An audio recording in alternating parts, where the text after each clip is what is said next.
Nagaan nagaarra caalu nagaa faraarri waaqayyoo hunda keessaniif baay'atu. Akkam jirtu hordoftootni heebbootuuf jalatti argamtan nagaa keessanii ani nagaadha. Waaqayyoof galanni guddaan haa ta'u. Baga nagaa taatan ani nagaadha. Akkam jirtu warra amantaa biraa harka fuune nageenyi badhaadha. Akkam haalli guyyaan turtiin maal fakkaata? Ana biraa gaariidha. Waaqayyoof galanni guddaan haa ta'u isiniin jechuun jaalladha. Har'a yaada addaa tokko qabadheetan isiniif dhiyaadheetan jira jechuudha. Imala keenya warri mana namaa jirru kun hundi keenya gaafa biyya keenya baanu kaayyoo tokko qabna jechuudha. Kaayyoon keenya maanni biyyi nuun gargaraa ta'u, malkiin keenya iyyuu hundi gargaraa ta'u, mandara safara nuun keessa jiraannu iyyuu adda haa ta'u garuu kaayyoo nuun qabannee manaa baane tokko. Isinii galee kaayyoon keenya inni guddaan maalidha? Hojjedheen jijjiirameen of jijjiireen lafa yaade karoora koo sana ga'ee hargamaa jenneetu baanaa jechuudha. Gaafa akkas jennee baanu garuu akka jennee yaadne kaane sana miti bu'aa bahii argamaa. Inni kaan waggaa 20 hojjedhee, inni kaan waggaa 10 hojjedhee, inni kaan waggaa 9 hojjedhee, inni kaan waggaa 6-7 hojjedhee, inni kaan waggaa 4-5 hojjedhee jedha. Ergaan kuni warra waggaa dheeraa hojjeta ilaallataa jechuudha. Jechuun warra akka keenya kana waggaa 2-3 osoo hin taane warra waggaa 9-10 8-7 hojjete ilaallataa jechuudha. Nus immoo isumatu nu eeggata yoo wanta hammaa kanatti hin fayyadamnu yoo ta'e jechuudha. Innis jalqaba gaafa baane maaliif baane hojjedheen of jijjiiree maatii koos ofii koos jireenya koos jijjiiraadha. Garuu gaafa dhufnu akka yaadne karoorfanne sanarraa gorree argamna. Kan dhufee nu gorsuusiisu baay'eetu jira. Innis hiriyaa fakkaatee, ollaa fira fakkaatee, maatii fakkaatee, hadaadaa durbii eessuma fakkaatee, hiriyyaan kaleessa dheengadda yerootti biyya jirtu nagaa waaqayyoo iyyuu sin gaafanne sirraa goree darbu iyyuu sitti dhufee si dubbisee ani nama akkasiiti jireenya akkasii waliin hojjetan akkas godhan siin jedhe yaada hedduudhaan sitti dhufa jechuudha. Ati sila gaafa manaa baatee yaada tokkittiidhaan manaa baate innis hojjedheen of jijjiiraadha jechuudha mitire hojjedheen of jijjiiraadha. Garuu gaafa dhufte biyya hormaa waggaa tokko geessu waggaa 2 geessu yaada baay'eetu sitti dhufa. Inni kun akkas goona jedha, inni sun akka goona jedha, inni kun kana binna jedha, inni sun lafa binna jedha, inni kun mana jaara jedha, inni kun bajaajii binna jedha, inni kun birrii akkaawuntii irra kaawwadhu galii waan akkasii goona jedha. Yaada kee maalitti akka gortu sirkaa gata jechuudha. Kana keessatti mudannoo baay'eetu jira.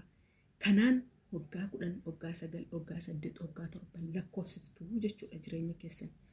Innis dhugaama isinitti fakkaata. Birrii isin argatan jiyaan wanta jiyaan dhuftu kuni baay'ee xiqqoodha dhugaa dubbachuu. Wanta guyyaa guyyaatiin argatan tullee yoo baasan namatti hin mul'atu maaliif guyyaadhaan isin dhufa waan ta'eef badaa namatti hin argamu wanti guyyaa guyyaadhaan baasan jechuudha. Jechuun yeroon isinin jedhu xiqqaatu malee hojii guyyaa guyyaatti hojii xinnoo mataa kootii tokko hojjedhee argeen ture.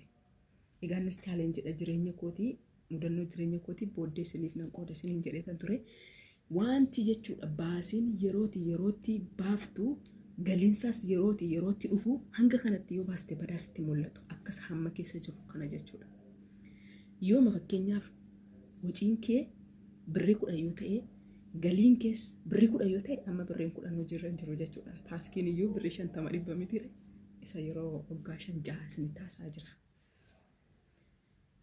Yoo galiin kees birrii 10 ta'e baasiin kees yoo 10 ta'e hanga kanatti hin kuftu. Garuu baasiin kee 50 ta'e galii argattu 10 yoo ta'e ati negatiifa jala jirta jechuudha.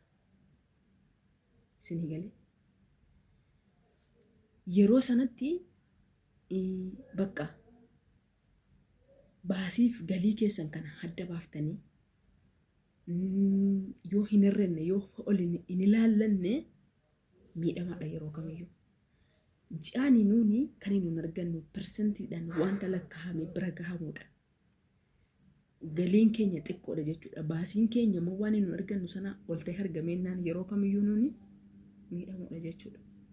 Kanaaf akka akkas hin taaneef maala goonuree karoora baafannu jechuudha. Waan argannu kanatti fakkeenyaaf ani mucaa kootiif gaafa ji'a yookiis gaafa hoggaa hanga kanatu isaan ga'a irree guutuu sin keessa jira jechuudha. Fakkeenyaaf mana kiraa hin qaban yoo ta'e wacii mana keessaa wanta ashaboo wanta minaan akkas xiqqoo hin bitan yoo ta'e wanti xinnoo wacii baatuu fi ji'aan birrii erguun uuman barbaachisu.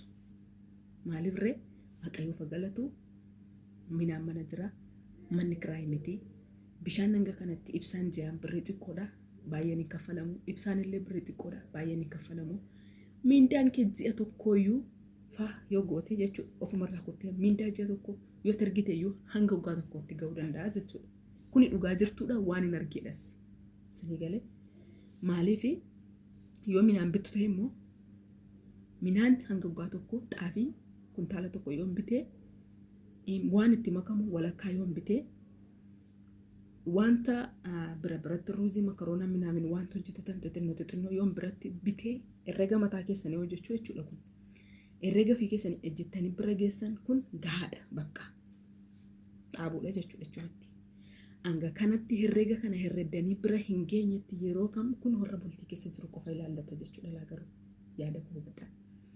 Warra shamarran ganaa bultiitti galanii in ilaallatu warra bultii keessa jirudha. Kan kanarraan kan hafe wanta wal kaa'ame yoo ofii keerras ta'e yoo abbaa manaa keerras ta'e yoo ofii keef immoo jechuudha.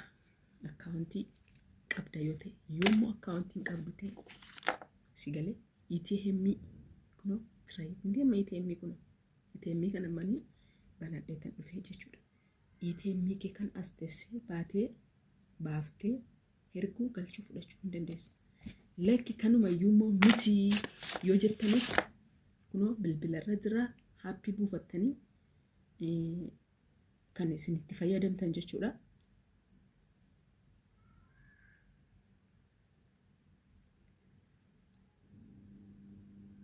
Haappiin isin akkaawuntii baankii keessan ol qabsiifattan kuni kan iccitii kan mataa kootiiti kana jedhee isinitti himuuni in ulfaata akkasumatti isinitti agarsiisu yoo ta'e malee akkasittiin piinii keessaniin qabdu intinaa ta'a badaan argamu jechuudha. Kanarratti piinii keessan galchitanii herrega mataa keessanirra waan barbaachisu birrii 200 ta'u 500 ta'u tiraansfermer irraa yoo gootanii fi as lafa teessanii hamma teekinooloojiin bal'attee waan jiruufi yeroo kam miidhamaa miti jechuudha isin. Dhugaan isiniin jedha duratti hamma jechuudha. Akkaawuntii irraa birriin akkaawuntii irra taa'u hanga hidhattee sochooftutti socho'uu hin danda'u. Biyyatti jirtu kiyya Itoophiyaa keessaan ala.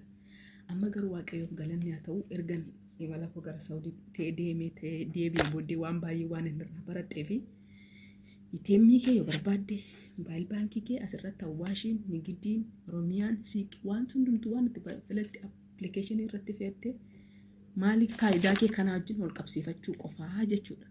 Isinii galee faayidaa kee kanaa wajjin wal qabsiifatteetuti mana kee lafa teessu teessee birrii kee tiraansfermer godhattee waan siif ofumoo akkaawuntii kee irratti ilaallatti baalaansii kee meeqa akka qabdu meeqa akka siif hafee jiru birrii 10 irraa qabda birrii 15 irraa qabda yoo ta'e birrii 5.